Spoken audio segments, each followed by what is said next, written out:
আপনারা খেলেন?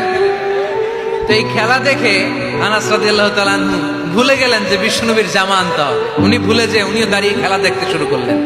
এখন ঘন্টার পর ঘন্টা যায়, আনাসও আসে না, জামাও আসে না। বিশ্বনবী ভাবলেন, হায় রে, আনাস মনে হয় ভুলে গিয়েছে, কি আর করা যাই, নিজের জামা নিজেই নিয়ে আসে। বিশ্বনবী বের হলেন জামা আনতে। বের হয়েই দেখে মদিনার গলিতে বাচ্চারা খেলতেছে, ওইদিকে আনাস রাদিয়াল্লাহু আনহু দাঁড়ান।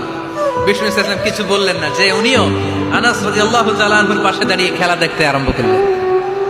সুবহানাল্লাহ পড়বেন না? সাইয়েদানা আনাস খেলা দেখতে দেখতে দেখতে দেখতে দেখতে দেখতে হঠাৎ বিশ্বনবীর দিকে চোখ পড়ে গেছে। বিশ্বনবীর চোখের দেখে যখন সাইয়েদানা আনাস রাদিয়াল্লাহু তাআলা আনহুর চোখ পড়ে গেছে, সাইয়েদানা আনাস বলে, আমার কলিজাটা এখান থেকে এই দিকে চলে আসছে ভয়ে। কিসে? ভয়ে। উনি বললেন, আমার গলা শুকিয়ে যেতে আরম্ভ করলো, কাঁপতে লাগলাম। হায় হায়, এখন আমার মনে পড়ছে বিশ্বনবীর জামা আনতে পাঠাইছিল, ভুলে গেছে খেলার আবেশে পড়ে।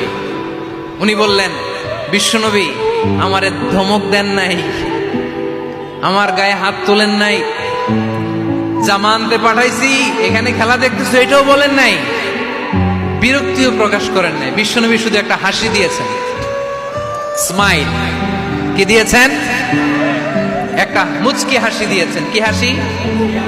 সাইয়েদানা আনাস বলে, ওই যে ওই দিনের বিশ্বনবীর মুচকি হাসির শাসন মরার আগের দিন পর্যন্ত আমি আনাসকে সোজা রাস্তায় রেখেছি, আর ডানে বায়ে নেয় নাই।